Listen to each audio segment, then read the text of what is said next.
corazón. Así que la pregunta que dice, ¿es un corazón? No lo tengo que preguntar, ¿no? Tengo que decir esto. Entiendo por qué hacen esa pregunta. Aquí va. Gran parte de lo que voy a ver hoy lo podemos explicar de esta manera.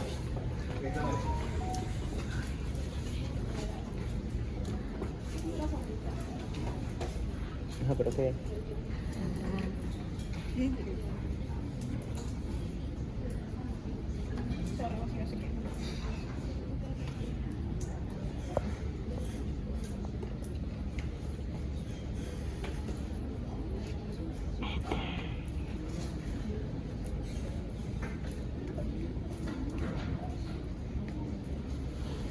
Ok, vamos a explicar lo que representa todo este dibujito para que más o menos lo podamos entender. Aquí en el centro tenemos el corazón, no dos prótesis. Lo que ahí escuché. Esto es un corazón. ¿Okay? El corazón yo lo divido, si yo lo voy a, cuando uno lo estudia, yo puedo decir que hay un corazón derecho y un corazón izquierdo. O sea, es un solo corazón. ¿Okay? Entonces tenemos una parte derecha y una parte izquierda. Vamos a ubicar un poquito desde el punto de vista anatómico, cuando ustedes vieron anatomía, o cuando vieron la clase con la profesora Liliana. ¿Okay? Tenemos, yo puedo decir corazón derecho, corazón izquierdo, o puedo decir que el corazón tiene 4 cavidades, ¿cierto? Sí. 2 derechas y 2 izquierdas. Las 2 derechas tenemos aurícula derecha, tenemos aquí, aurícula derecha, ventrículo derecho, aurícula izquierda y ventrículo izquierdo. ¿Ok? Tenemos válvulas auriculoventriculares, que aquí sería la tricúspide. ¿Ok? Aquí ustedes a veces hablan como con duda. Explican en el segundo año y usted me lo tiene que dar con certeza. Puedo dudarlo yo. Ustedes no, porque ustedes lo acaban de ver completo ahorita. Y tenemos aquí esta válvula que es la mitad. Tenemos estas válvulas. ¿Okay? Que salen, aquí tenemos ventrículo derecho, ventrículo izquierdo, y tiene unas válvulas donde sale, van a controlar la salida de cierta sangre hacia unas arterias principales. ¿Cómo se llaman estas válvulas? ¿Pero cómo se llama en general? Semilunares. Okay. O semilunares o sigmoideas. Entonces tenemos la que sale del ventrículo derecho sería la pulmonar, y la que sale del ventrículo izquierdo. Del ventrículo derecho sale una arteria de gran tamaño, ¿okay? De gran volumen, pero es de corto tamaño, o sea, de corta longitud, que sería la arteria pulmonar. En la aurícula derecha llegan ¿cuántas venas? 4. La aurícula derecha. ¿Cuáles son las 4 venas que a ustedes les llegan a la aurícula derecha? Okay. Entonces, en la aurícula derecha tenemos 2 venas que llegan, una vena cava superior y una vena cava inferior. En la aurícula izquierda, ¿cuántas venas llegan? 4 venas, ¿okay? Que serían las venas pulmonares. Y del ventrículo izquierdo sale una aorta de gran tamaño, ¿okay? De gran volumen y con una función importante, que es la que va a llevar la sangre hacia todos los tejidos, que se llama aorta. ¿Okay? Estamos ubicados acá. ¿Sí? Okay. De la aurícula derecha va a llegar otra cosa. Aquí tenemos, yo coloqué esta ramita aquí, que sale de la aorta, que se llama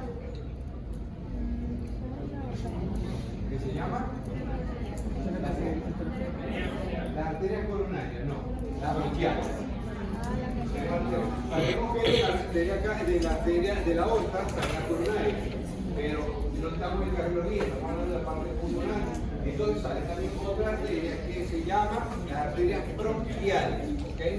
Y les digo esto porque esto tenemos que grabarnos esta información de que el sistema pulmonar, pase adelante, véngase para acá, más adelante, pueden sentarse aquí conmigo en esta sala. Aquí tiene doble circulación pulmonar, o hay una doble circulación. Una circulación, que es la circulación pulmonar, y una circulación bronquial. Una circulación que una va a ser de alto flujo, pero de baja presión, y otra que va a ser de bajo flujo, pero de alta presión. Tenemos la parte de la circulación pulmonar, que es la que sale del ventrículo derecho y va a llevar la sangre hacia toda la parte pulmonar, pero para que se produzca ese solamente el intercambio, ¿okay? Vamos a oxigenar nuevamente esa sangre que está parcialmente desoxigenada y favorece ese intercambio y va por la circulación pulmonar, donde esa circulación pulmonar es de alto flujo, porque llega mucha sangre, pero es de baja presión. La circulación bronquial, a su vez, es la que va a llevar sangre a todo el tejido de sostén del pulmón. Ese tejido de sostén va a ser la tráquea, todas las adventicias, todas las que cubren todas las arterias, las paredes de las arterias, para todos los tabiques, ¿okay? Toda la parte de estructuras que están allí, que están de mantener el sostén, todo ese tejido intersticial entre los alveolos, todo eso es lo que va a irrigar en la parte bronquial. Donde la función prácticamente va a ser, ¿vamos a oxigenar? No, esa no es la función. La función es prácticamente de nutrición. Así como llega la sangre hacia todos los tejidos del cuerpo, así como yo necesito que llegue la sangre al tejido muscular, a cualquier tejido de mi organismo, a cualquier órgano, de esa manera va a llegar porque necesita nutrirla. Nutrirla porque necesita darle su aporte, necesita todas esas estructuras, necesita glucosa, necesita formar energía, necesita realizar cualquier tipo de reacción química. Entonces, esta sería la principal función nutritiva, nutrición, ¿ok? Para que funcione esos tejidos. Pero tenemos la circulación pulmonar, que no es la que va a nutrir, sino es la que me va a favorecer ese intercambio. Entonces, seguimos viendo esta imagen. En la aurícula derecha llegan dos venas, vena cava superior y vena cava inferior. Esa vena cava superior es la que trae el retorno venoso de esa sangre que ha sido utilizada prácticamente del cuello hacia arriba. Todas las estructuras de arriba superiores, todo va a desembocar hasta el miembro superior, todo eso va a desembocar en la aurícula, por medio de la vena cava superior a la aurícula derecha. Todo lo que es inferior, de miembros inferiores, abdomen, todo eso va a llegar, o va a llevar esa sangre a la aurícula derecha mediante la vena cava inferior. El sistema venoso de vena cava superior e inferior lleva sangre que oxigenada o desoxigenada. Desoxigenada o, vamos a decirlo, parcialmente desoxigenada. Porque desoxigenada podemos decir no tiene nada de oxígeno, no tiene una cierta cantidad de oxígeno, pero es menor a otro tipo de sangre cuando se logra intercambiar ese oxígeno. Esa sangre llega a la aurícula derecha, después de la aurícula derecha pasa al ventrículo derecho y sale por la arteria pulmonar. Una arteria pulmonar es corta, puede prácticamente hasta 6 centímetros, y de allí cuando se forma, se bifurca y forma la arteria pulmonar derecha e izquierda. Vamos un poquitico a la parte vascular cuando ustedes vieron, y de cardiología, cuando ustedes vieron con fisiología cardiovascular con la profesora Liliana. ¿Qué le decía la profesora Liliana cuando hablaba del sistema arterial? ¿Qué sangre lleva esta sangre arterial? Sangre oxigenada. A nivel pulmonar, en la circulación pulmonar, las arterias pulmonares son las únicas arterias que llevan sangre desoxigenada. Recibe el nombre de arteria y que por decir, por llevar el nombre de arteria, uno cree que esto tiene sangre oxigenada, ¿no? Lleva sangre desoxigenada o parcialmente desoxigenada. Y es el único sistema arterial que va a llevar esa sangre con esa baja concentración de oxígeno. Porque salen las arterias pulmonares y se van ramificando a todas las estructuras, hasta las porciones más mínimas, para ponerse en contacto en el pulmón con el alvéolo. Este dibujo va a representar al alvéolo y se pone en contacto íntimo con el alvéolo, y en esa porción del alvéolo que va allí va el capilar. Entonces, ese capilar es la porción más pequeña, la que va a estar en contacto con el alvéolo. Aquí es donde se va a producir entonces, en este lugar, el intercambio de gases. Pasa el CO2 para acá y el oxígeno pasa para acá y logra oxigenar nuevamente esto. Después va para los capilares venosos y de una vez las vénulas y va formando todas las venas más grandes para desembocar en la aurícula izquierda. Y desemboca en la aurícula izquierda mediante ¿qué? Pasa adelante, pueden sentarse aquí. Llega a la aurícula izquierda mediante ¿qué? Las venas pulmonares. ¿Cuántas venas son? 4 venas pulmonares, entonces que van a llegar a la aurícula izquierda, siendo el único sistema venoso que tiene sangre oxigenada, que se ha oxigenado completamente a nivel alveolar y va de retorno ese sistema venoso a la aurícula izquierda. Después esa aurícula izquierda pasa al ventrículo izquierdo y después pasa la sangre hacia el sistema arterial mediante la aorta. Entonces esto es un dibujo para que podamos ver cómo funciona todo esto. Y ahora, ¿qué más vamos a estudiar de esto? Pues ya decimos que estamos en la circulación, estamos listos, tenemos la sangre. Pero aquí vamos a ver cómo ocurren las presiones en cada porción, en cada área. Porque si yo les digo, que les digo a la profesora Liliana cuando hablaron de las presiones, la presión del sistema arterial de la aorta, ¿cuánto era? 120, 80 milímetros de mercurio. Entonces ahora vamos a comparar esas presiones tan altas que tenía la arteria aorta, donde tiene una pared muy gruesa, ¿okay? Con poca distensibilidad. Vamos a ver cómo son las presiones que manejamos aquí en esta circulación pulmonar para establecer las diferencias. ¿Okay? Entonces, eso es lo que vamos a ver en la clase del día de hoy. Prácticamente esto es gran parte de ese resumen. Aquí coloco que cuando sale la arteria aorta, esta aorta se pone en contacto con todo el sistema celular, todas las células del organismo, favorece ese intercambio y después esa sangre desoxigenada, que pasaría por acá, llega por las venas cava superior e inferior.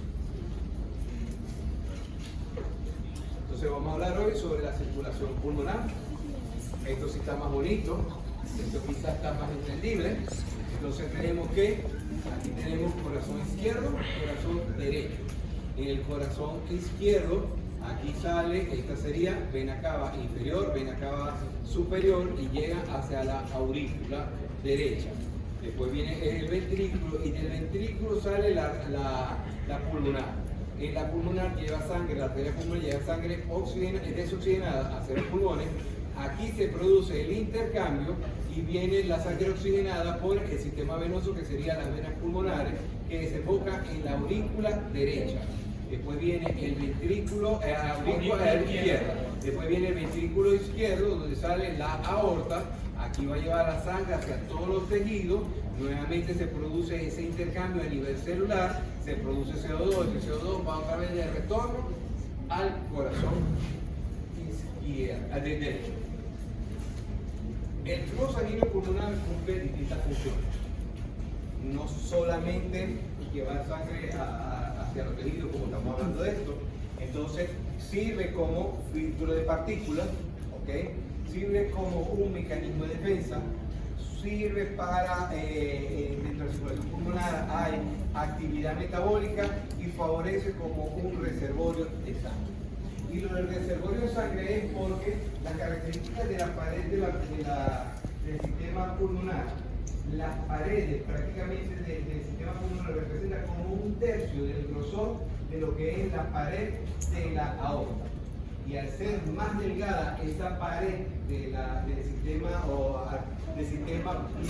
vascular pulmonar, hace que sea más distensible y al distenderse más favorece el aporte de mayor cantidad de sangre o de un sistema de reservorio porque acepta mayor cantidad de sangre porque se puede distender y esa distensibilidad que tiene el sistema vascular pulmonar permite que tenga mayor cantidad de sangre sin que aumente la presión porque como es más flexible y puede recibir por su pared más delgada, recibe mayor cantidad de sangre pero sin aumentar esa presión. Entonces tiene una función de filtro porque pequeños trombos sanguíneos o émbolos de grasa o aire pueden pasar por allí, por ese sistema vascular y hay unas unas sustancias que se pueden liberar para producir la lisis o actuar contra esos trombos que se puedan estar formando, esos émbolos que van viajando, y hay sustancias dentro del sistema vascular pulmonar que pueden producir la lisis o desintegrar ese trombo que se ha formado. Tenemos un mecanismo de defensa en el flujo sanguíneo pulmonar porque tenemos inmunoglobulina A y tenemos macrófagos alveolares que actúan sobre cualquier germen, contagio, sustancias que puedan llegar hacia esa zona.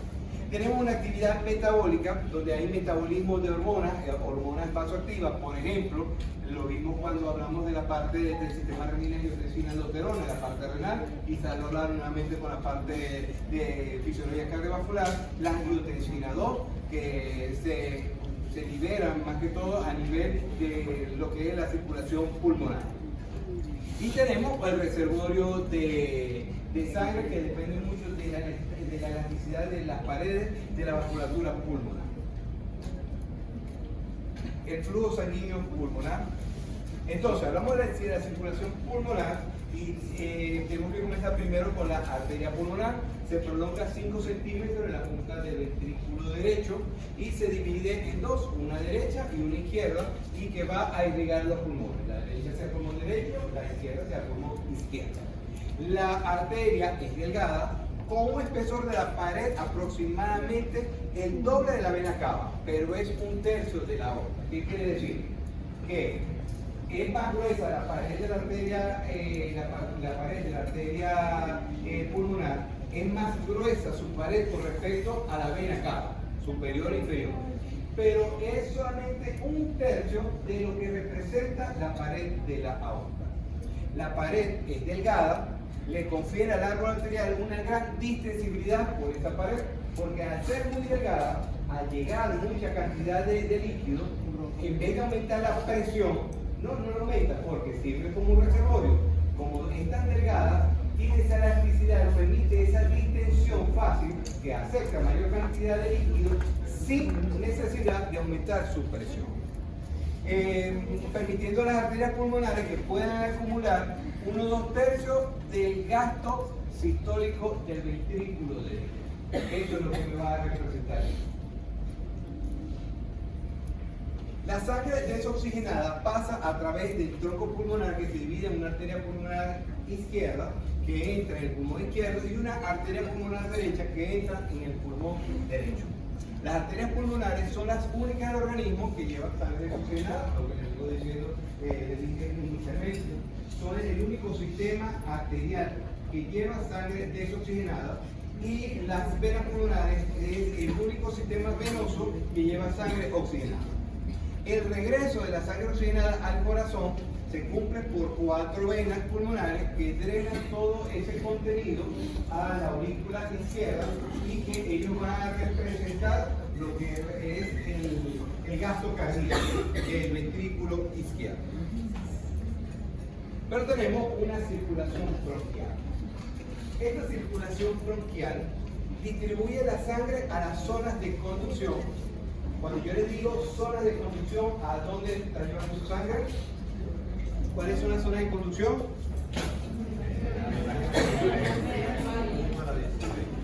De la 0 a la 16, comenzando la tráquea, bronquio principal derecho izquierdo, los bronquios lobales, los bronquios segmentarios, y así los vamos dividiendo. Esa área de vía aérea de conducción va a estar irrigado por las arterias bronquiales. Por las arterias bronquiales circula aproximadamente el 1 a 2% del gasto cardíaco total. 1 a 2% del gasto cardíaco total. Estamos hablando aproximadamente una pequeña cantidad es lo que va a fluir por esas arterias bronquiales, donde va a llevar sangre oxigenada hacia esas zonas de conducción, y la función principal es nutrir las paredes de conducción y de soporte. Por tal razón, la sangre que sale de la aurícula, de la sangre que llega a la aurícula izquierda, y la sangre que es expulsada por el ventrículo izquierdo, no es 100% oxigenada. ¿Por qué? Porque la circulación bronquial que lleva 1 o 2% del gasto cardíaco total, que viene siendo del 100% que sale por la aorta, el 1 o 2% pasa a la circulación bronquial. Y esa sangre lleva sangre oxigenada, se utilizó y esa sangre se desoxigena. ¿Okay? Entonces esa sangre va a pasar nuevamente desemboca a las venas pulmonares, que las venas pulmonares traen sangre oxigenada o desoxigenada. Sangre oxigenada. Y se une con sangre parcialmente desoxigenada en las venas pulmonares y todo eso desemboca en la aurícula izquierda. La unión de sangre oxigenada más la unión de sangre desoxigenada que trae de las arterias bronquiales hace que la sangre que sale del ventrículo izquierdo no sea 100% oxigenada. Puede variar hasta de 1 o 2%, podemos decir que puede ser hasta un 98% aproximadamente de oxigenación que tiene esa sangre, porque se une con sangre desoxigenada. Por eso que yo no espero, cuando yo quiero medir la presión de oxígeno, quiero medir la presión de oxígeno en una sangre arterial, yo no pretendo que esté en un 100%.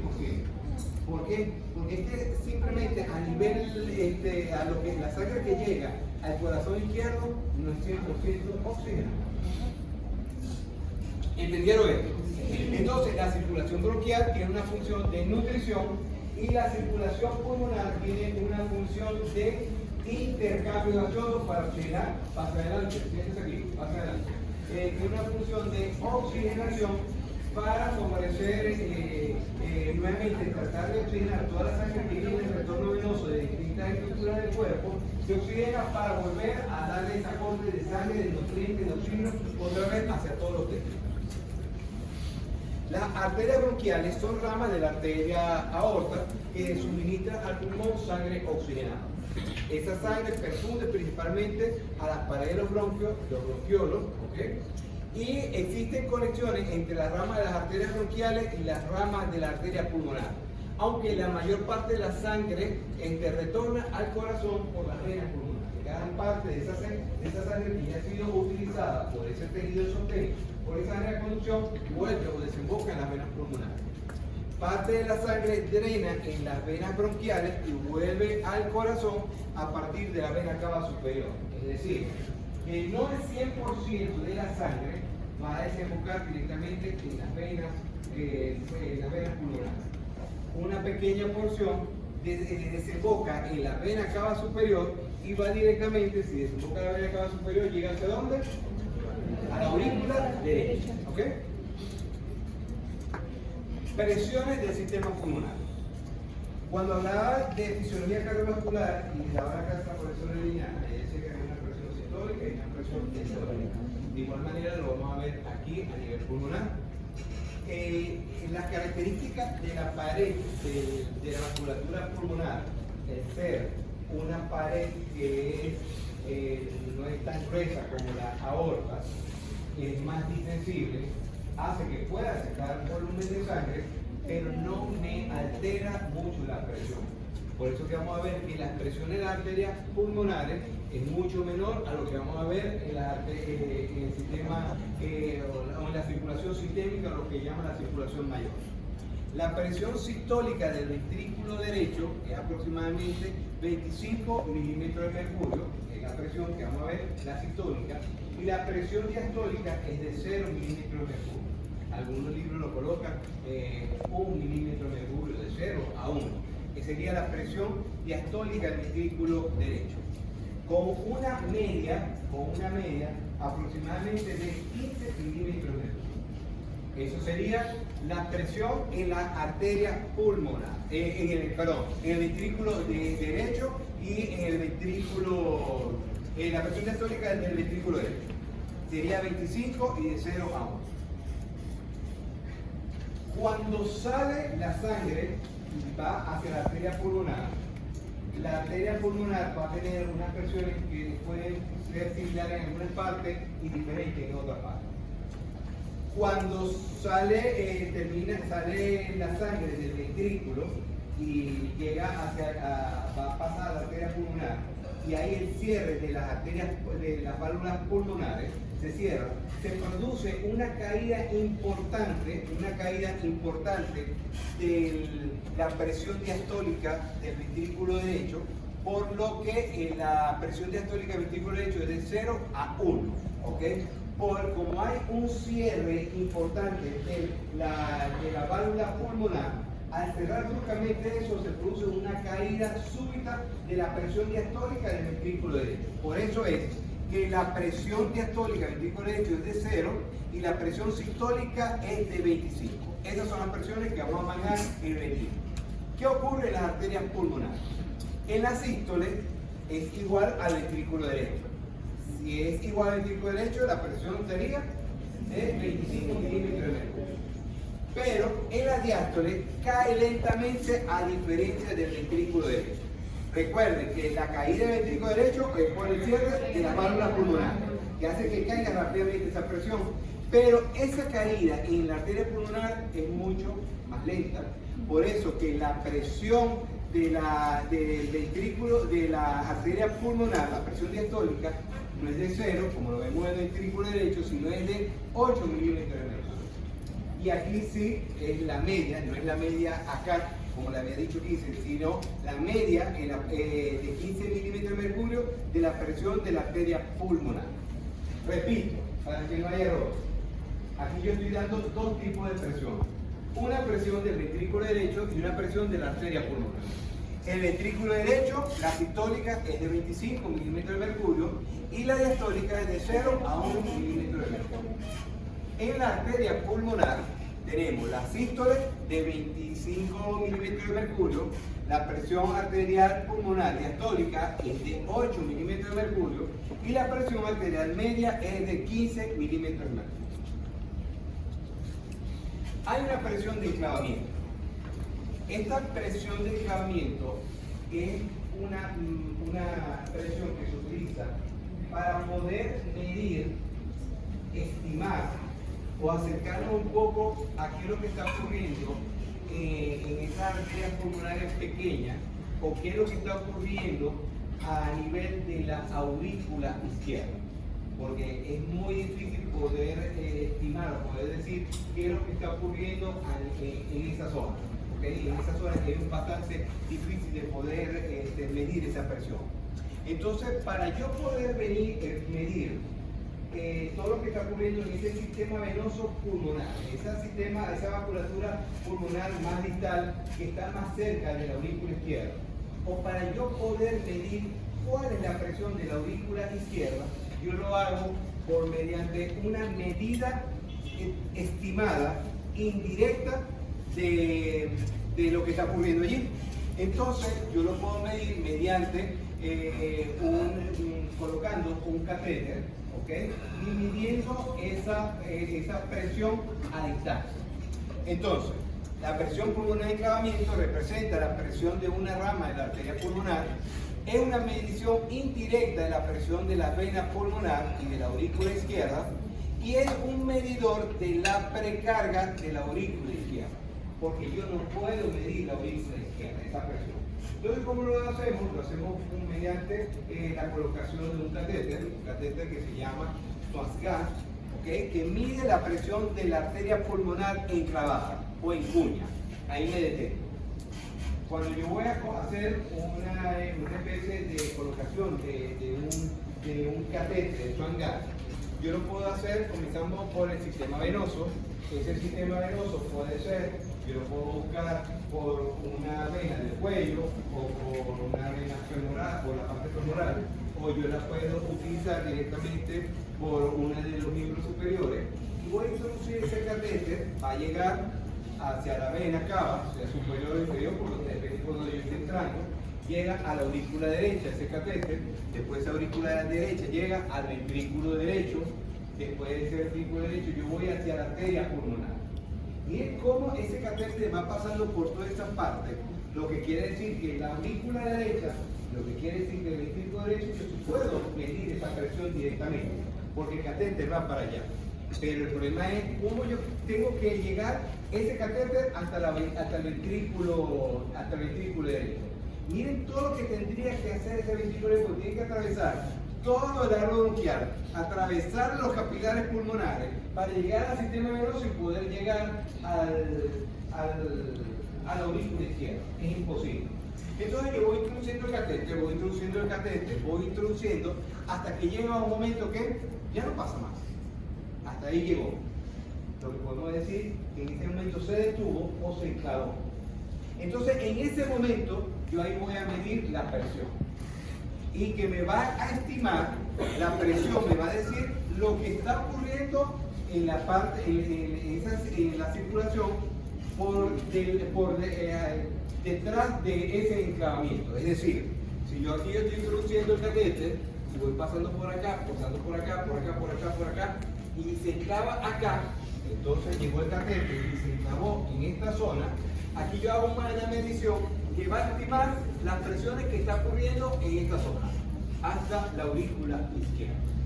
Entonces, eso es por lo que se llama una presión de enclavamiento, porque hasta allí llegó, me genera una presión y es lo que yo voy a calcular, porque es bastante complicado poder hacer una medición directa de la aurícula izquierda.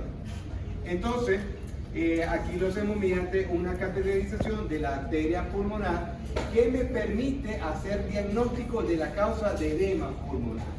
¿Por qué? Como yo no puedo medir la presión de la aurícula izquierda, es una manera indirecta para medir qué es lo que está ocurriendo en este sistema y para evaluar cuál es la causa de un paciente con edema agudo del pulmón. Ustedes hablaron con la profesora Liliana de lo que es las distintas presiones, pero ¿de qué manera me sirve saber qué está ocurriendo en la parte pulmonar en medir esta presión? Imagínense que yo les digo aquí que la presión de la aurícula izquierda y la presión de estas venas pulmonares que están llegando acá es aproximadamente de 0 a 5, con un promedio de 2 milímetros en mercurio, una presión muy baja. Pero imagínense que hay una falla del ventrículo izquierdo, por cualquier razón. Por ejemplo, un paciente que le dio un infarto de la cara importante del ventrículo izquierdo, y hay una falla de ese corazón, una falla de esa contractilidad, una falla en la función de bomba. O, por ejemplo, imagínense que aquí yo tengo, ¿qué válvula es esta? Mitral. Tengo una válvula mitral, o aquí tengo una válvula aórtica. Yo tenga en alguna de estas dos, por ejemplo, yo puedo tener una estenosis o una insuficiencia severa de la válvula aórtica, o tengo una estenosis de la válvula mitral, donde el flujo de sangre que va a ocurrir, que va a pasar de aquí de la aurícula izquierda al aurícula izquierdo, no se está produciendo correctamente, porque hay un defecto en esta válvula, o hay un defecto en esta válvula, entre la válvula aórtica, y la cantidad de sangre que pasa a la aorta está disminuida. ¿Qué creen ustedes? Igualito va a seguir llegando sangre, está llegando sangre. ¿Qué creen ustedes que va a ocurrir en este corazón izquierdo que le está llegando sangre? Pero hay una incapacidad de función de bomba, o hay una valvulopatía que está impidiendo esto. ¿Qué creen ustedes? Va a modificar la fracción de eyección. ¿Una disminución? De la poscarga. Cierto, pero ok. Una disminución de la poscarga afecta. Pero recuerden que estamos en neumonología, en la parte respiratoria. Yo quiero ver qué compromiso tiene desde el punto de vista a nivel pulmonar. Porque cuando hablamos de poscarga, ¿qué me está afectando esto? La parte sistémica. Pero yo necesito, aquí me está aumentando la precarga, porque entonces, como no está pasando toda esa cantidad de sangre, me empieza a aumentar las presiones de la aurícula izquierda y me empieza a aumentar la presión de todo el sistema venoso. Es decir, va a aumentar la presión de forma retrógrada al sistema de las venas pulmonares, y me va a aumentar la presión de todo esto hasta que me puede llegar a aumentar la presión de lo que está ocurriendo aquí en el nivel de capilar pulmonar. ¿Causando qué? ¿Edema de pulmón de origen caligénico? Y me puede formar edema pulmonar de origen cardíaco. Totalmente. Porque me empieza a aumentar de forma retrógrada todas las presiones, me aumenta la presión acá y me va a favorecer no el intercambio, sino entonces la salida de líquido. Acá me va a inundar los alvéolos y el paciente puede tener un edema pulmonar de origen cardíaco. Por eso es que yo quiero, esto es una prueba, para medir la precarga en la aurícula izquierda y para diagnosticar la causa de edema pulmonar. Porque al medir esto, yo puedo medir esto y yo puedo decir, pero es que la causa del edema agudo del pulmón es cardiogénico.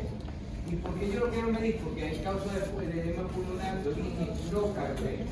Es una manera para yo poder saber dónde está la causa de lo que me está provocando aquí a nivel pulmonar. ¿Entendido esto? Sí. ¿Seguro? Sí. Entonces, vuelvo a repetir algo. Esta presión pulmonar de encabamiento, esas son pruebas que uno las puede hacer, no las hago yo, no sé si las hace el cardiólogo, las puede hacer un médico intensivista, cuando un paciente está inmuno, un paciente crítico. Es una manera para estimar cómo está la presión de la aurícula izquierda. Como yo no la puedo medir directamente, es una medida estimada, indirecta, de lo que está ocurriendo en la aurícula izquierda. Y lo hago mediante este tipo, colocando un catéter de Swan-Ganz. Y me permite evaluar cómo está la presión de la aurícula izquierda y para ver, en casos patológicos, pacientes que tienen distrés respiratorio y pacientes que tienen edema de pulmón, para saber cuál es la posible causa de ese edema de pulmón. Porque de esa manera yo estoy viendo que hay un aumento de la presión de la aurícula izquierda, que lo normal es promedio de 2-3 milímetros de mercurio, y si yo mido que hay más de 7 milímetros de mercurio, y aquí se está aumentando la presión de forma retrógrada y me puede alterar la presión del capilar pulmonar, que es el que está en contacto íntimo con el alvéolo, y me va a inundar los alvéolos, me va a empezar a romper esas paredes y empieza a pasar líquido del capilar al intersticio y del intersticio al alvéolo y me puede provocar un edema agudo. ¿Entendido esto? Ok.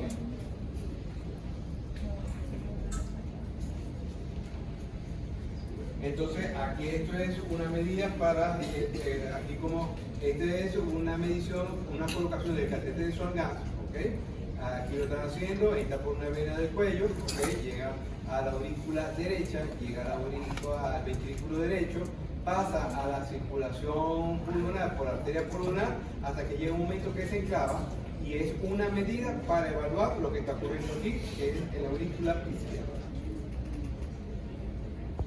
El volumen de sangre de los pulmones es de unos 450 a 500 ml. Es lo que usualmente se encuentra a nivel pulmonar, en condiciones normales. Si yo les digo que es esta cantidad de 400 o 500 ml, prácticamente representa el 9% del volumen total del aparato circulatorio. Si yo ubico todo el aparato circulatorio, circulación mayor, circulación menor, que sería el 10%, ese 9% lo vamos a encontrar a nivel pulmonar. El volumen sanguíneo pulmonar puede variar dependiendo de diversas situaciones fisiológicas y patológicas. Hay enfermedades que me pueden hacer variar ese 9% del volumen pulmonar y hay condiciones fisiológicas normales que me pueden aumentar esto. Por ejemplo, puede aumentar el flujo sanguíneo con la actividad física, con el ejercicio intenso, puede aumentar ese volumen sanguíneo durante el ejercicio extremo, puede aumentar con la falla cardíaca izquierda, como yo le decía aquí, falla corazón izquierdo, va a aumentar las presiones de forma retrógrada y me aumenta la cantidad de volumen que vamos a encontrar allí. Pero una de las causas fisiológicas es con el ejercicio interno, donde aumenta el mayor flujo de sangre hacia la parte pulmonar, donde se tiene que intercambiar más rápido esa sangre que está pasando con el ejercicio intenso. Recuerden que cuando la sangre pasa por los capilares, prácticamente se tarda de 0.8 segundos en los capilares pulmonares donde se intercambian. Pero con el ejercicio intenso aumenta el gasto cardíaco, aumenta el gasto cardíaco. El gasto cardíaco depende de qué? ¿Depende de qué? Y de más. La frecuencia. Y de la frecuencia cardíaca. Frecuencia cardíaca. Entonces, el gasto cardíaco, no digo frecuencia cardíaca, te corrijo, porque en medicina tenemos que decir nombre y apellido. Pues yo digo de la frecuencia ¿qué? Respiratoria, funcional, no tenemos que decir nombre y apellido de las cosas. Entonces depende mucho también de la frecuencia cardíaca, y al aumentar esa frecuencia cardíaca, el paso de sangre por esos capilares es de 0.8 segundos, se convierte a 0.6 segundos. pasa muy rápido porque tiene que tratar de intercambiarse rápido para compensar todo el flujo que está ocurriendo, que está llegando allá. Entonces, en condiciones normales puede ocurrir. Disminuye en pacientes que soplan aire con tanta fuerza que aumenta la presión del aire en los pulmones. Por ejemplo, los trompetistas, los que utilizan los músicos, los que soplan las trompetas, puede disminuir el flujo de sangre. Y lo disminuye es porque, imagínense que aquí yo tengo un alveolo en condiciones normales y tengo el capilar. ¿Ok? De esta manera, perfectamente puede pasar sangre, pasa normal sangre con el alveolo ventilado y permite el intercambio, el flujo. Pero ¿qué ocurre con los que utilizan esos instrumentos de aire? Que los trompetistas, en el momento que lo están haciendo, hay una hiperinsuflación de la parte pulmonar donde se infla tanto, ¿ok?, que me va a ocasionar como un efecto, una disminución del calibre por efecto compresivo que puede ocasionar ese alveolo que está distendido por aire. Y en algunas partes me puede hasta cerrar completamente esa vascularización en esa zona en el momento que está realizando, tocando ese instrumento musical. ¿Okay? Simplemente por aumento de la presión. Yo puedo decir, por ejemplo, en condiciones patológicas, ¿cuándo puede disminuir el flujo de sangre? En pacientes que yo tengo ventilados, en pacientes que están en UCI, en pacientes que yo los tengo conectados, están intubados, y tengo que colocarle presión positiva para poderlos ventilar correctamente, hiperinsuflo tanto esos pulmones que en esas zonas, por tanta hiperinsuflación, puede disminuir el flujo de sangre por esa hiperinsuflación ocasionada desde el punto de vista ventilatorio, desde el punto de vista mecánico. Entonces son condiciones que pueden alterar el volumen sanguíneo, el flujo sanguíneo a nivel pulmonar. Distribución del volumen pulmonar. En condiciones normales, ya saben que la sangre, por la gravedad, en las zonas más declives, en las zonas más inferiores, la presión va a ser mayor que en las porciones superiores, ¿ok? Por gravedad. Si yo les digo en qué parte de mi cuerpo hay mayor presión sanguínea, aquí o en mis pies. ¿Dónde hay mayor presión? En los pies. Porque por gravedad, aquí en la parte de los miembros inferiores, en los pies específicamente, voy a tener mayor presión que lo que voy a tener en las porciones superiores. Va a tener la mayor presión a nivel de los pies con respecto a la altura del corazón. Sin embargo, si al paciente lo colocamos en el cúbito supino, ¿okay?, la presión se va a igualar en todo, se va a distribuir completamente en todo el cuerpo. De igual manera ocurre en los pulmones. En los pulmones, cuando estamos todos de pie, en las porciones inferiores, la presión es mayor a la altura de los es mayor a la altura del corazón, y en las porciones superiores o los vértices pulmonares es menor que la presión que tenemos a la altura del corazón, ¿ok? Porque va variando, va variando. Entonces, dígame, ¿todo bien? No, porque hago referencia a una de las imágenes de un capítulo donde dice que el seno cervical, cuando entra aire o le hace la presión negativa, puede mandar al paciente en una operación de los neurocirujanos. Haciendo referencia a la presión positiva y negativa, soy el profesor. Soy el profe. Cuando pasa la serie de cambios, la presión que hace que la disminuya menos. Aquí tenemos la distribución del volumen pulmonar, y que la distribución pulmonar lo vemos por efecto los gradientes de la presión diostática. Ya sabemos que en las porciones inferiores es donde vamos a tener una presión más alta en estas porciones, y en las porciones superiores la presión es menor con respecto a la altura del corazón. Entonces, en la presión en la arteria pulmonar, en la parte más elevada del pulmón, la porción más elevada del pulmón de una persona en bipedestación que está de pie, es 15 milímetros menor que la presión de la arteria pulmonar a nivel del corazón. ¿Okay? Entonces, a nivel del corazón, si yo les digo que aquí en esta zona la presión de la arteria pulmonar, y de esa circulación es 15 milímetros menor que la que está aquí a nivel de la altura del corazón, entonces aquí yo les digo, la presión sistólica de la arteria pulmonar, ¿cuánto es? 25. Si en esta porción superior, ya yo estoy diciendo que es 15 milímetros menor, entonces en la porción superior prácticamente la presión sistólica es de 10, porque yo le tengo que quitar el 15 milímetros menor. Pero la presión diastólica, ¿de cuánto es? De 8. O sea que prácticamente la presión diastólica en esta zona es ¿cuánto? 6, es nula. ¿Ok? Entonces es importante tener esos valores. ¿Por qué necesito saberlo? Porque ya yo sé que aquí la presión sistólica debe ser aproximadamente de 10 milímetros de mercurio y la porción es 0, la presión diastólica. Donde esa presión sistólica y diastólica, dependiendo de esos valores, me va a permitir saber cómo va a ser el flujo de sangre en esta zona. Aquí, en las porciones, en la porción estando de pie, en reposo, existe poco flujo en la parte superior del pulmón, pero unas 5 veces están en la parte inferior. Quiere decir que aquí, en la porción inferior, la presión sistólica y diastólica va a ser mucho mayor. ¿Qué significa que la presión sistólica y diastólica sea mucho mayor? Que va a haber flujo y va a estar en contacto con ese alvéolo y va a permitir ese intercambio. Y va a haber flujo en las dos porciones del ciclo, tanto en la sístole como en la diástole. Pero en las porciones inferiores, en las porciones superiores, como solamente tengo por la presión sistólica es de 10 milímetros de mercurio, pero la presión diastólica en la porción superior es prácticamente 0, entonces el flujo va a ser intermitente. Les digo todo esto porque, ¿cómo va a ser la distribución de ese volumen? Hay distintas zonas a nivel pulmonar.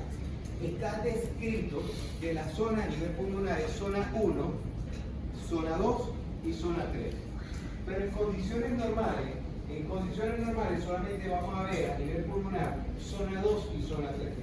En las porciones superiores, o en los vértices pulmonares, vamos a ver zona 2, y en la porción medias e inferiores vamos a encontrar prácticamente zona 3. La zona 2 es un flujo intermitente, que es lo que ocurre en esta zona. El flujo intermitente es que solamente pasa sangre en la fase sistólica, por lo que se tiene presión de 10 milímetros de mercurio, pero en la presión diastólica, que es 0, no logra vencer lo que está ocurriendo a nivel alveolar, entonces prácticamente nula. Entonces el flujo es intermitente. ¿Qué ocurre en la zona 3? En la zona 3, tanto la presión diastólica y sistólica en esa zona es mayor a lo que está ocurriendo a nivel alveolar, a la presión alveolar, y entonces es el flujo continuo. ¿Cómo es esto? Se lo explico acá. Tengo borrado.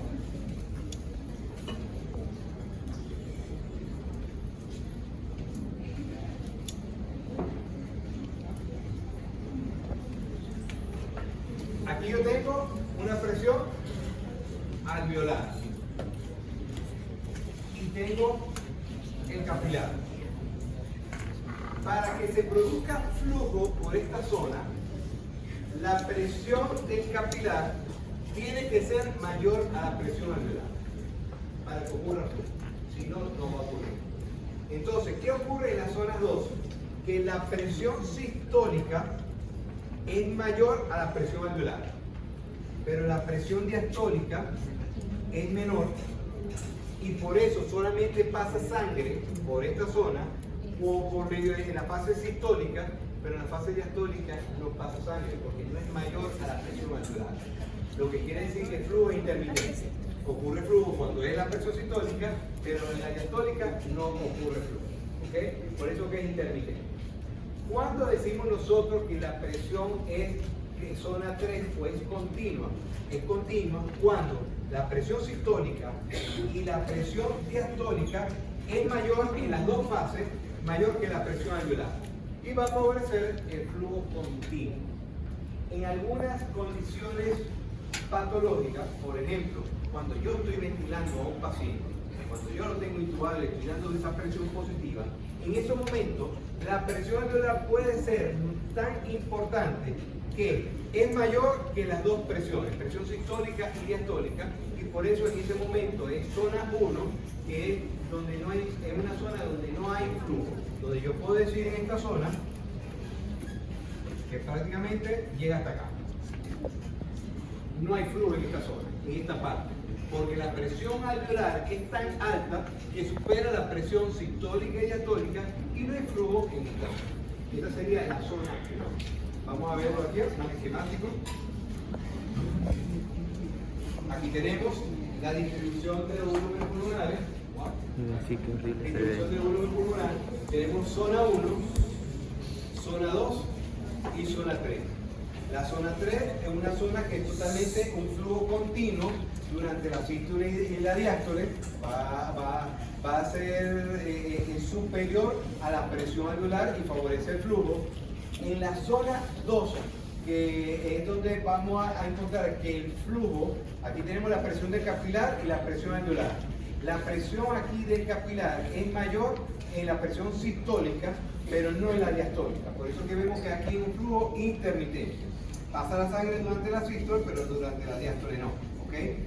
Entonces la presión sistólica aquí es mayor a la alveolar, es mayor a la alveolar y por eso es intermitente. Pasa la sistólica y no la diastólica.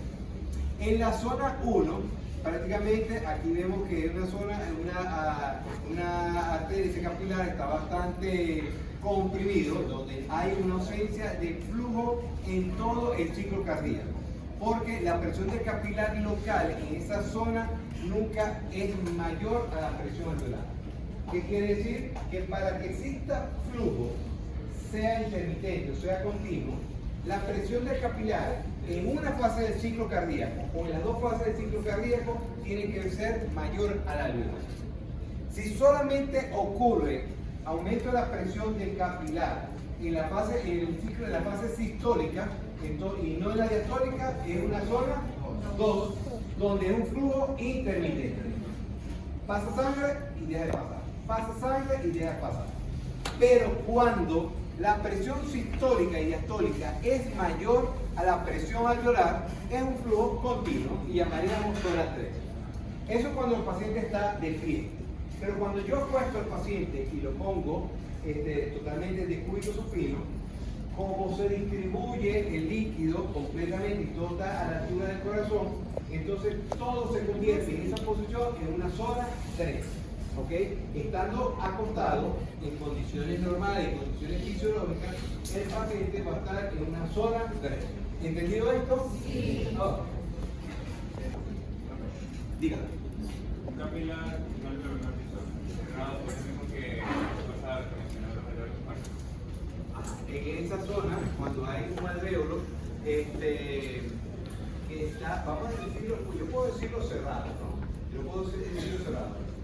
Pero, por ejemplo, en condiciones normales, hay zonas del pulmón que quizás no se están ventilando correctamente, ¿okay? Pero puede estar todavía dentro de la normalidad. Si lo ves hacer así, ¿tú qué crees? Que yo estoy así normal y quizás no todos los alvéolos están llegando al 100% del aire. Pero si yo voy a hacer a hiperventilar continuamente, estos alvéolos que quizás no están bien perfundidos, bien ventilados, se empiezan a ventilar. Bajo otra cosa, es como yo le digo, la distribución del volumen sanguíneo de acuerdo a la presión hidrostática, donde ya sabemos que en la zona más declive hay mayor presión por gravedad. Pero ¿qué ocurre con el aire? El aire se encuentra ¿dónde? ¿Dónde se encuentra mayor cantidad de ese aire? En las porciones superiores se encuentra más el aire que en las inferiores. Entonces, yo ahí puedo decir, en las porciones superiores son las porciones que son más ventiladas que en las porciones inferiores. ¿Okay? Pero el 100% está así. Pero, por ejemplo, en aquellos pacientes que hacen mucho ejercicio, ¿okay? En ese momento que está haciendo esa rutina de ejercicio, por ejemplo, los maratonistas, hay mayor flujo de sangre a nivel pulmonar, mayor apertura de esos capilares y ese espacio muerto, que es tu pregunta, disminuye. ¿Por qué? Porque entonces el espacio muerto alveolar puede ser de dos maneras. Puede ser porque el alvéolo esté bien ventilado, pero no hay buena perfusión y en ese momento puede estar reposo, o porque haya buena perfusión o porque el alvéolo esté cerrado o no esté funcionando. ¿Okay? Entonces, en condiciones fisiológicas, en actividad física, ese espacio muerto puede mejorar porque hay mayor ventilación, pero hay mayor flujo sanguíneo y favorece ese intercambio.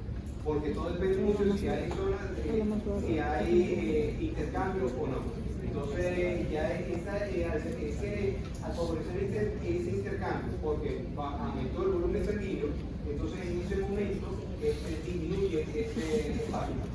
¿Okay?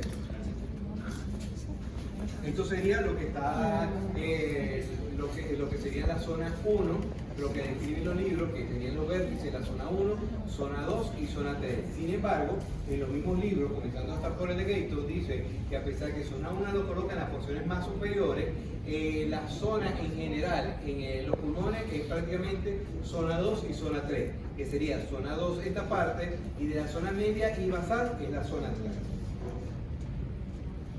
3. El efecto del aumento del gasto cardíaco durante el ejercicio. Durante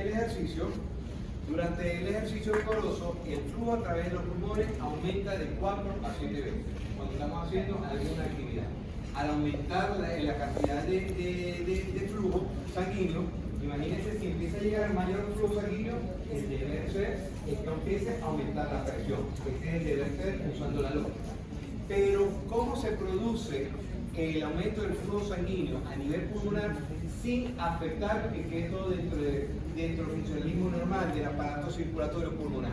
Se produce de dos maneras, porque aumenta el número de capilares abiertos y segundo, distendiendo todos los capilares y aumentando la tasa de flujo. De esas dos maneras sirve la circulación pulmonar como una circulación de reservorio. Me permite la entrada de tanta sangre por dos maneras, porque normalmente tenemos capilares que están cerrados, pero no están cerrados por algo patológico, sino que normalmente están así. Pero cuando la homenita empieza un reclutamiento de esos capilares cerrados, los abre y empiezan a extender todos los capilares y aumentando la tasa de flujo. O sea, que no solamente que los abre, sino que también permite que los que ya están abiertos empiece todo a distenderse para aceptar mayor cantidad de sangre. Estos dos procesos evitan que se eleve la presión del capilar pulmonar e impide el desarrollo de edema pulmonar.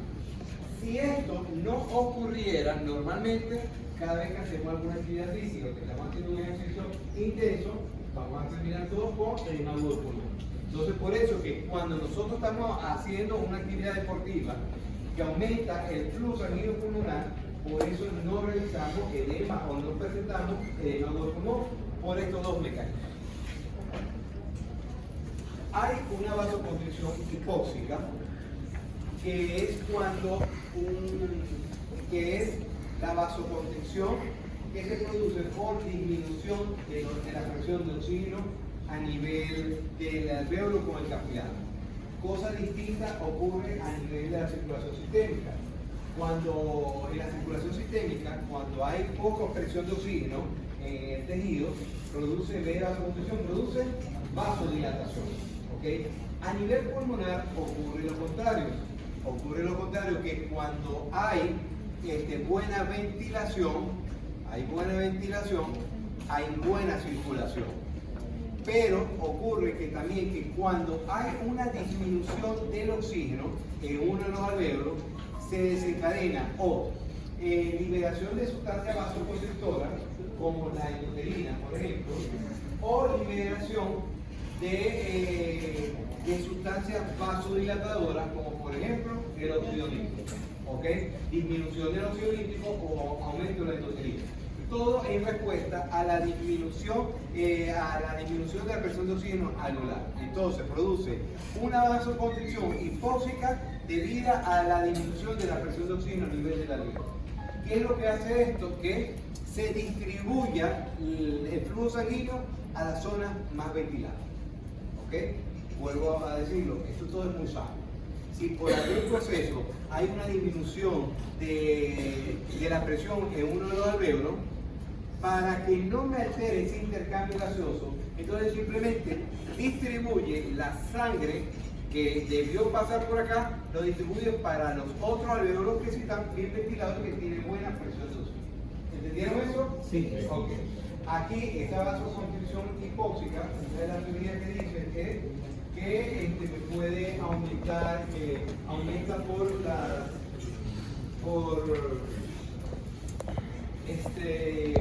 la liberación de hormonas, puede aumentar la endotelina o puede disminuir la liberación de vasodilatadores como los pionísticos. Algunos dicen que puede producirse un bloqueo de los canales de potasio, y al bloquear los canales de potasio se puede despolarizar la célula, la pared de esa célula muscular, de esas paredes, pared muscular vascular. Entonces, al bloquear esos canales de potasio, despolariza la célula, me favorece la entrada de calcio al interior de la célula y me va a producir vasoconstricción, mediada por ese mecanismo.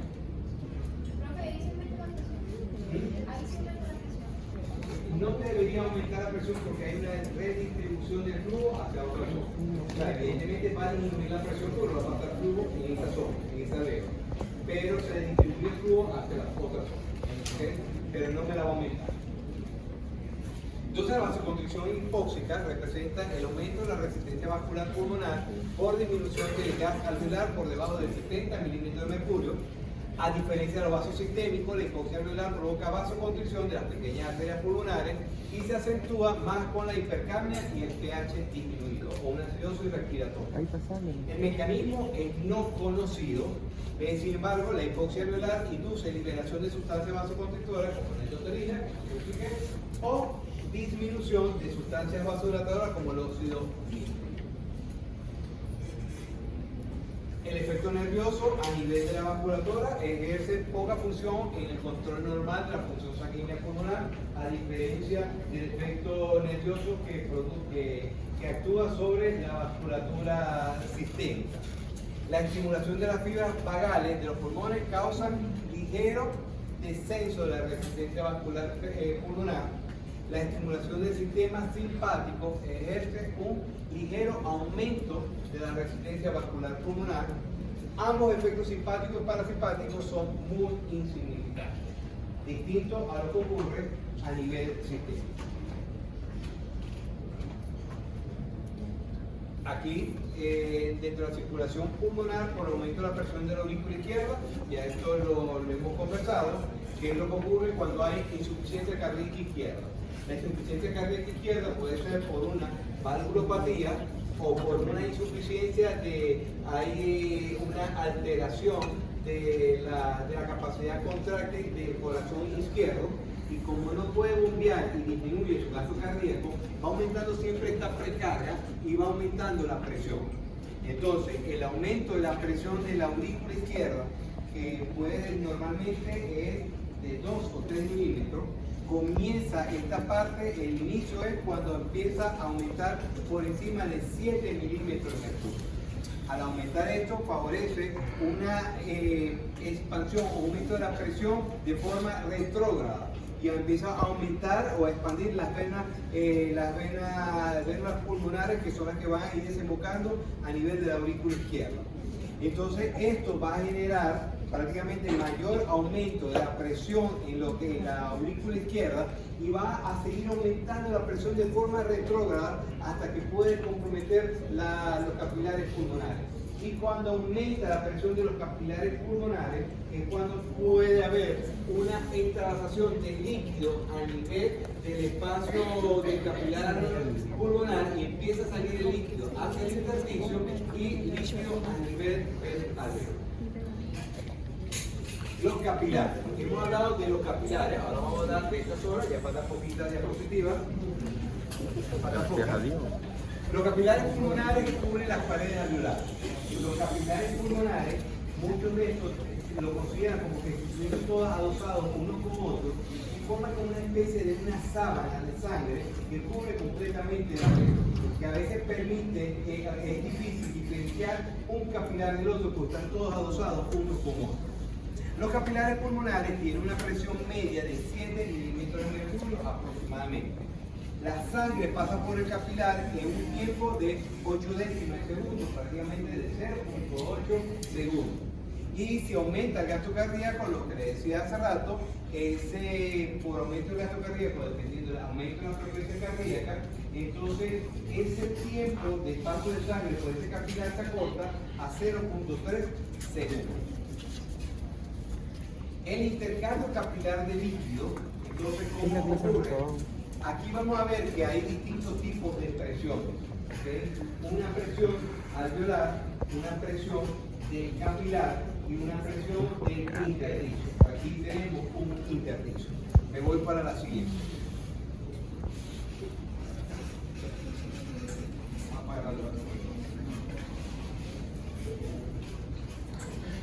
Parece como que va a cenar. Este parece como va a quedar cerquita de mí. Vamos a ubicarnos primero lo que vamos a hablar. Aquí yo tengo,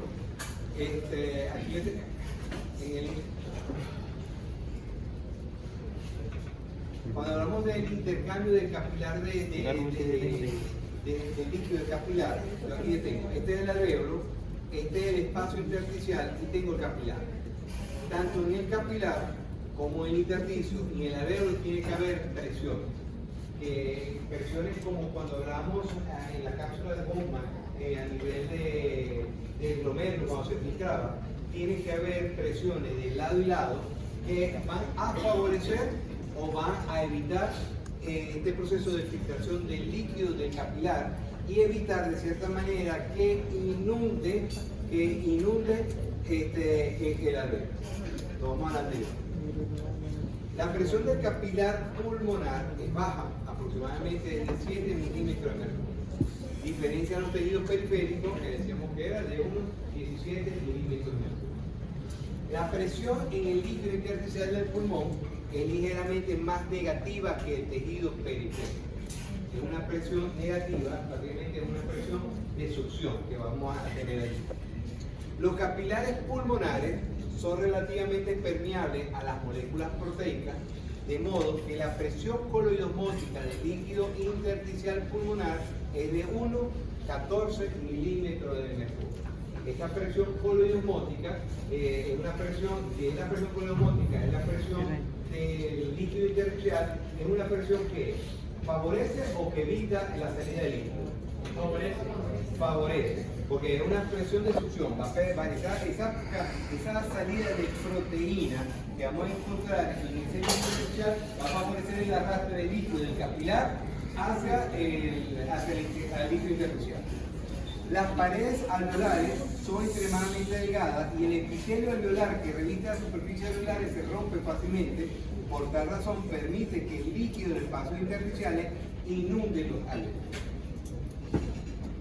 Aquí tenemos que la fuerza que tiende a producir absorción de líquido al interior de los capilares es de 28 milímetros de mercurio. ¿Qué quiere decir? Que la presión que está en el capilar, que impide la salida de líquido hacia el capilar, es de 28 milímetros de mercurio. Pero si yo empiezo a sumar todas las presiones que vamos a encontrar, tanto en el líquido intersticial, se considera que las presiones que favorecen la salida del líquido al capilar es de 29. Entonces, ¿quién está ganando más allí? ¿La presión que favorece la salida del líquido capilar o la presión que impide la salida del líquido capilar?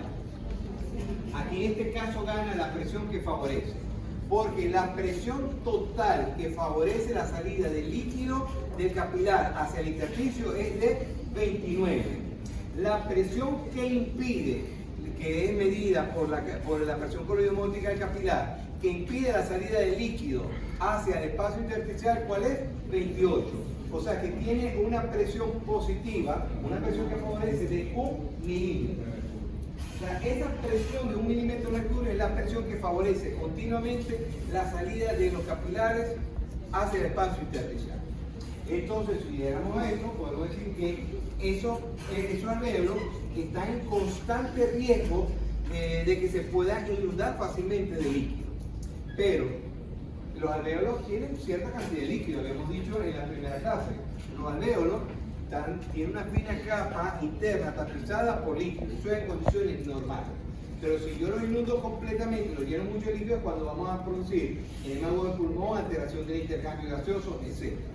Pero ¿por qué esto no se produce continuamente si la presión del la diferencia de presión es 1 milímetro positivo que favorece la salida del líquido del capilar hacia el intersticio?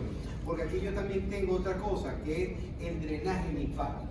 Tenemos el sistema linfático que está en ese intersticio, que el sistema linfático es un sistema de succión que va a tratar de sacar continuamente la cantidad de líquido que se está formando, porque como les dije, la presión del líquido intersticial que se encuentra entre el capilar pulmonar y el alvéolo es una presión negativa. Y esa presión negativa, como yo les decía a nivel pleural, que en la pleura, ¿por qué no se acumula tanto líquido? Porque el sistema linfático está succionando y sacando constantemente ese líquido para que no se acumule, tal cual ocurre acá. Y todo ese líquido que entra acá lo va arrastrando. Todas aquellas partículas que logran entrar al alvéolo también lo arrastran. Todas aquellas sustancias extrañas externas aquí también empieza a arrastrarlo y lo empieza a drenar y todo drena y termina hacia el conducto torácico y después va a ser sacado. ¿Ok? Entonces, ese sistema linfático va a mantener un constante bombeo del exceso de líquido, de este líquido lo va sacando completamente y lo pasa al sistema venoso de nuevo. ¿Ok? ¿Entendido esto? Entonces, ¿por qué ocurre que a pesar de que hay una presión de capilar que es de coloidosmótica, que es de 28 milímetros de mercurio, pero la sumatoria de las fuerzas que favorece es de 29? Pero no se produce edema agudo del pulmón constantemente, es porque hay un sistema de succión que favorece o mantiene la presión negativa en este espacio y evita el acúmulo de líquido y que esos pulmones o esos alvéolos se inunden progresivamente. Hay que establecer una diferencia que es edema pulmonar y que es derrame pleural. Lo que yo le decía en la primera clase, muchos pacientes llegan y dicen, yo vengo porque tengo líquido en el pulmón. Okay. Y les pregunto yo, líquido en el pulmón es que tiene un edema pulmonar, un edema del pulmón. Porque si yo digo el líquido dentro de los pulmones, dentro de los pulmones es distinto a lo que es el derrame pleural. Entonces, el edema pulmonar se produce cuando la presión del intersticio pulmonar pasa de ser negativa a positiva y me va a inundar la cantidad de líquido, el espacio intersticial y posteriormente el alvéolo. Causa más frecuente: insuficiencia cardíaca izquierda, lesión de la membrana capilar pulmonar. Por ejemplo, la insuficiencia cardíaca izquierda me puede provocar edema del pulmón, pero la lesión de la membrana capilar pulmonar, por ejemplo, el proceso infeccioso, me puede ocasionar eso. Derrame pleural es la acumulación de líquido en el espacio pleural, fuera de los pulmones, la cobertura de los pulmones. Causas más frecuentes: bloqueo del drenaje linfático, que es el que me genera la presión negativa. Insuficiencia cardíaca también lo puede hacer, pero la insuficiencia cardíaca por un mecanismo distinto a este, sino es más que todo por, como les expliqué en la clase de fisiología renal, que era por o disminución de la presión oncótica o frecuentemente por aumento de la presión hidrostática. Y disminución de la presión coloidosmótica de plasma o por infecciones de la pleura.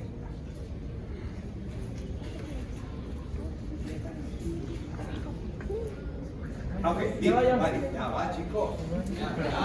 Ya vi lo que no tenía. Es una pregunta. Cualquier Un caso cosa. clínico, con esto terminamos. Paciente masculino de 63 años acude a la emergencia por disnea, quiere decir dificultad para respirar, acentuada de forma súbita, de pronto, comenzó de pronto la dificultad para respirar. Presenta palpitaciones, sudoración profusa. Antecedente de importancia: fumador de una caja de cigarrillos al día por 40 años. Al examen físico tiene una temperatura de 37 grados centígrados, pulso 120 por minuto, frecuencia respiratoria 45, está taquipneico, saturación de oxígeno 82%, está baja, ruidos cardíacos arrítmicos, descontrolados totalmente, murmullo vesicular audible con crepitantes bilaterales difuso ápico basal. Cuando yo digo crepitante difuso, es aquel ruido que se forma cuando entra aire y hace ese choque, se pone en contacto con el agua y me produce movimiento a nivel pulmonar. Esos son los ruidos que me va a generar eso. Y cuando yo digo que es ápico basal, de los vértices hasta la base de los vértices. Entonces vamos a contestar la pregunta que viene más adelante. Esperemos que podamos contestar. ¿Cuál de los siguientes hallazgos adicionales es más probable en este paciente? Oh, no sabía que había este caso. Yo no sé ni cuál era la respuesta. Opción A. Ya va. Antes de ponerse a contestar como locos, atorados, vamos a ver qué es lo que están montando. ¿Cuál de los siguientes hallazgos adicionales es más probable en este paciente que tiene un probable edema agudo del pulmón? Dice, aumento del factor natriurético auricular, opción 1, presión arterial pulmonar media de 12 milímetros de mercurio, aumento de la eritropoyetina, restricción ventilatoria, es posible encontrar similar a la ocultación pulmonar y el derrame pleural no está asociado a su problema actual. Vamos a hacer algo, me voy modificar la otra, que no describí la otra. Aquí vemos en la radiografía, vemos que tiene un corazón aumentado de tamaño, tiene una cardiomegalia y tiene un derrame pleural derecho, ¿ok? Entonces, vamos a contestar la siguiente pregunta. ¿Cuál es la respuesta? Aquí todo dice que la respuesta es restricción ventilatoria. ¿Cierto? Sí. ¿Seguro? Sí. Ay, ¿por qué ahora dice que no? Por lógica, porque el derrame pleural. Por lógica, Dale, empezamos a descartar.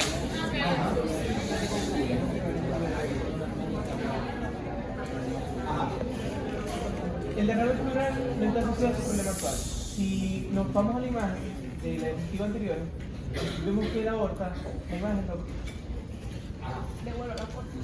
ajá, ahí está la aorta. La aorta parece que está hipertrofiada, que es lo que me llama la atención de que no sigue el camino usual. Entonces, lo que yo pienso es que por más que él tiene la frecuencia respiratoria aumentada y que está taquicárdico, me parece que lo que tiene es una restricción a nivel ventilatorio y por eso está aumentando la ventilación pulmonar como mecanismo compensatorio del mismo, ya que el diagnóstico es claro, es insuficiencia pulmonar debido a la insuficiencia cardíaca con edema de pulmón debido a una insuficiencia en la válvula aórtica. Y por eso es que ahí está la hipertrofia de la aorta. Venía bien. Pero, por ejemplo, yo lo que puedo decir en la radiografía, yo no sé si tiene, o sea, yo con una radiografía del tórax, yo no puedo saber si el paciente tiene una insuficiencia valvular aórtica o no. Es lo que sospecho. No, pero aquí en la medicina yo no puedo empezar a decir cosas por lo que yo pueda